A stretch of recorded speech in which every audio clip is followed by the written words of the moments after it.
dal leen ak jàmm ñu xëy taxañ yéene kaay xëyandoo tàmbale ko Sud Quotidien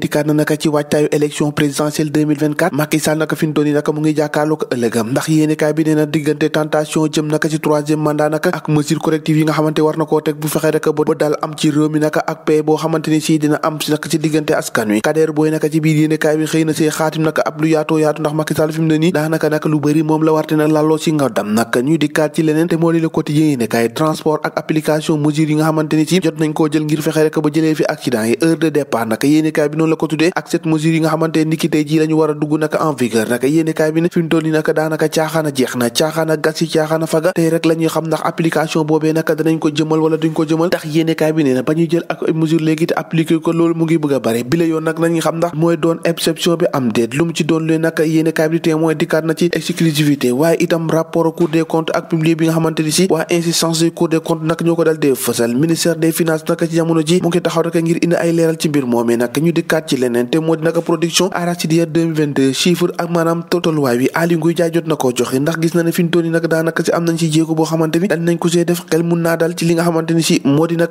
nawetu ren jooji un fléau de santé publique addiction au massage médical am na ci garab yoo xamante ni si fi mu toll nii daanaka nee nañu dootul mun a génn nag ci li nga xamante ni si moo di askan wi pour des raisons de sécurité mbir nga xam kaaraange askan wi ci war a wër gu yaram nag ARP nag demande na nag li nga xamante ni moo di isolement biophare ak vitamine CA5000 maanaam ñoo ngi njort nekk ci yooyu les garab nag am na ci loo xamante daanaka naka baaxatul naka ci wër-gu-yaram askan li ñu tax moo tax loolee rek moo tax nag ñu bëgg rek ñu daal di koy isoler carrément naka ngir askan yi bañ koo jëfandikoo Vox Populi naka di dikkaat naka ci rappel ak mise à scène quarantaine bi nga xamante ni si moom la ñu war a amal jëm naka ci biophare ak vitamine CA5000 accident ba amoon ca cyclo naka bilan ba moo ngay gën a yéeg nag fi mu ne nii naka dem na ba ñeen fukk ak benn doomi aadama nga xamante ñàkk nañ seen bakkan niki benn dik niki démb am na ci keneen koo xamante ni dafa ñàkkaat bakkanam gannaaw bi nga xamante ni si dafa amee ay gaañu yu métti naka foofee nag la mujjee ñàkk bakkanam ca l'hôpital lu ni mel naka moo tax naka bilan ba daal dee dem ba ñeen fukk ak benn ñoo xamante ni si ñàkk nañ seenu bakkan cay lii mu ngi gën a métti de yéenekaay bi dikkaat ci mbirum Fulbert Sambou ak Didier Badji naka ñoom seenu askan naka maanaam seenum njaboot ñoom ñaari militaires yooyu naka dikkaat nañ charge bi la ñu bëgg rek moo di ñu leeral mbir moomee ndax jàpp nañ ne mun nañ ko suy bàyyi Walfadjri Quotidien si wóobee na desandi naka dikkaat naka ci omerta bi nga xamante ni état bu Sénégal daanaka tiitu nañ yu bëri naka famille naka ñoom ngay sàkku rek ab lumière maanaam ñu daal dee leeral mbir mi naka source a dikkaat ci l'accident bi jeexagul naka triste histoire de la 41e victime nag ndax jàpp na ne fi ñu toll nii ña nga xamante ni moo di ay mbokkam naka mënaguñ ko identifier ndax boobu ak léegi gisaguñ ay mbokkam ndax seen ay mbokk dañoo njortoon ni moom moomee naka bokkul ci li nga xamante ni moo di accident boobu xewoon sa 6 kilo hécatombe a dalal jàmm 76 morts naka panneau plusieurs mois bi nga xamante ni moo di scanner bi loolee nag ab détresse la indi na 500 malades yoo xamante ni ñoo ngi souffrir ci